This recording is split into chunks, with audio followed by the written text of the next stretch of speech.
Good day friends, welcome back to market का ज्ञान। आज हम जो लेकर आए हैं टॉपिक आपके लिए, वो एक ऐसा टॉपिक है, ऐसी टर्म है मार्केट से रिलेटेड जो बहुत ही ज़्यादा यूज़ होती है, और वो टर्म है एबिटा, जिसे बोलते हैं EBITDA। इसका फुल फॉर्म है earnings before interest, tax, depreciation and amortisation. इसके बारे में हम आज बात करेंगे। इसके काफ़ी सारे स्वरूप, कैसे यूज़ करना चाहिए और कैसे यूज़ नहीं करना चाहिए। तो जहाँ तक बेसिक जो डेफिनेशन जो मोस्ट प्रोबेबली मार्केट में जानी जाती है वो है EBITDA is a term which is used as a business analysis metrics. It is a non GAAP metrics used to compare normalised core earnings, cash flows of the company. लेकिन यहाँ पे आप नोटिस करिए, हमने 3 टर्म यूज करी है: non GAAP, normalised and profitability, to a measure of profitability. इसका हम आगे देखेंगे इस वीडियो में कैसे यूज होता है और कैसे क्या चीज़ का ध्यान रखना चाहिए। तो जैसा कि हमने डेफिनेशन में देखा, एबिटा बहुत ही ज़्यादा वाइडली यूज होता है इन्वेस्टर कम्युनिटी में, और इसके बहुत सारे यूज केसेस हैं, जिसमें से कुछ यूज केसेस इस प्रकार हैं। It is use to compare between the companies, it is use to compare business unit performance of the company, it is used as a valuation measure। इसे valuation measure के तरीके से भी यूज किया जाता है, और भी काफ़ी सारे यूज हैं। इससे पहले कि हम उसके यूज और लिमिटेशंस के बारे में बात करें, आइए चलिए जानते हैं पहले आखिर एबिटा की हिस्ट्री क्या है। तो एबिटा जो टर्म है वो इजाद हुई थी 1980s में। एक बहुत ही पॉपुलर टेलीकॉम CEO थे मलोन, उन्होंने इसका फर्स्ट टाइम इन्वेंशन किया। तो जहाँ तक मलोन की बात है, उन्हें कैसे एबिटा का ख्याल आया, तो सिचुएशन इस प्रकार है। मलोन एक टेलीकॉम कंपनी के CEO थे, और वो टाइम पे ज़्यादातर इन्वेस्टर्स और ज़्यादातर इन्वेस्टर कम्युनिटी में अर्निंग पर शेयर पे ही कंपैरिजन और वैल्यूएशन हुआ करता था। टेलीकॉम एज ए बिजनेस वो टाइम पे काफ़ी अच्छा परफॉर्म नहीं कर रहा था, फ्लैट था, और अर्निंग्स भी इतनी ज़्यादा अच्छी नहीं थी। मलोन को अंदर से ये लगता था कि ये जो वैल्यूएशन का तरीका जो अभी चल रहा है EPS और प्राइस टू अर्निंग्स मल्टीपल पे, ये उनकी कंपनी की सही वैल्यू नहीं दर्शाता जैसा उन्हें लगता है। और उनकी स्ट्रेटेजी जो उस कंपनी को चलाने में रही वो ये थी कि वो एग्रेसिव थे नई कंपनीज को टेक ओवर करने में और अपनी कंपनी को बढ़ाने के लिए कैपेक्स करने में।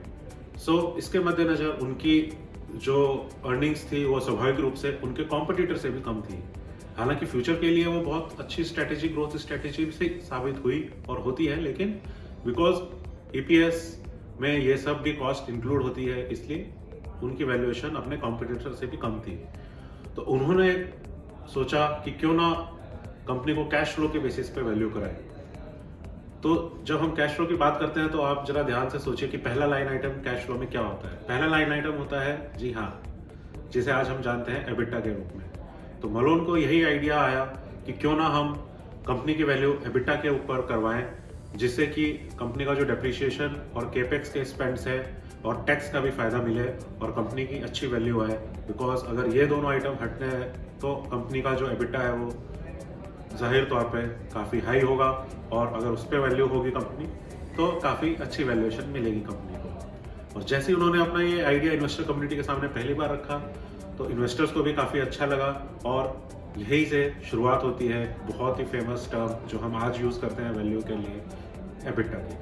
तो जैसे जैसे एबिटा पॉपुलर हुआ और इन्वेस्टर कम्युनिटी में उसका यूज़ बढ़ा, वहीं पे एक बहुत बड़ी प्रॉब्लम भी खड़ी थी एबिटा के सामने, और वो प्रॉब्लम थी कि एबिटा एक नॉन अकाउंटिंग टर्म थी, और उसका अभी तक कोई अकाउंटिंग एस्पेक्ट में क्राइटेरिया या फिर कोड नहीं आया है।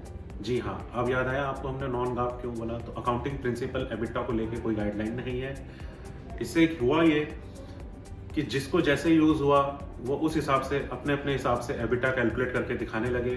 कोई उसमें एडजस्टेड वर्ड ऐड करता रहा, कोई दूसरे तरीके से एडजस्टेड करता रहा। तो because of the absence of proper guidelines how to calculate EBITDA, और ये सबसे बड़ा संकट खड़ा करता है कि इन्वेस्टर्स को लगता है हम दो कंपनीज को एप्पल एंड एप्पल कंपैरिजन कर रहे हैं, लेकिन असल में वो होता नहीं है, और इन्वेस्टर्स को या सबको अच्छे से कैलकुलेट करने के लिए उसे देखना पड़ता है कि किस टाइप की एडजस्टमेंट की गई है। और यहीं पे ही जो मिसअलाइनमेंट होता है इन्वेस्टर्स के इंटरेस्ट और मैनेजमेंट के इंटरेस्ट में, वहाँ पे भी एक बहुत बड़ी प्रॉब्लम क्रिएट हो जाती है। दूसरी जो बड़ी प्रॉब्लम है एबिटा के साथ वो थी कि इसका जो टर्म है उसमें सारी जो गुड न्यूज़ है केपेक्स और डेप्रिसिएशन की वो ये ऑलरेडी इंक्लूड करता है, लेकिन जो बैड न्यूज़ है वो इंक्लूड नहीं होती। जी हाँ, केपेक्स करने के लिए जो फंड्स हैं वो तो निकल जाते हैं कंपनी के कैश फ्लो से और उनका रेवेन्यू इसके अंदर आ जाता है। तो जो गुड न्यूज़ है वो सारी एबिटा के अंदर काउंटिंग है और जो बैड न्यूज़ है in terms of capex and depreciation वो इसके अंदर इंक्लूडेड नहीं होती। इससे भी कभी कभी ऐसा भी हो सकता है कुछ बिजनेसेस में जहाँ पे वैल्यूएशंस एबिटा पे बहुत ही कम लगे, जबकि उनको देखना अपने को चाहिए अर्निंग्स के बेसिस। एबिटा को कैसे यूज़ करें और इसे कैसे देखना चाहिए? तो सबसे पहली बात, इसे एक प्रॉफिट मेजर के तरीके से मत देखें, इसे cash flow point of view से देखें। सेकंड इंपॉर्टेंट थिंग, सबसे पहले आप ये जान लें कि एबिटा के अंदर क्या आइटम इंक्लूडेड है, क्या आइटम एक्सक्लूडेड है। कहीं पे कोई एडजस्टमेंट तो नहीं है।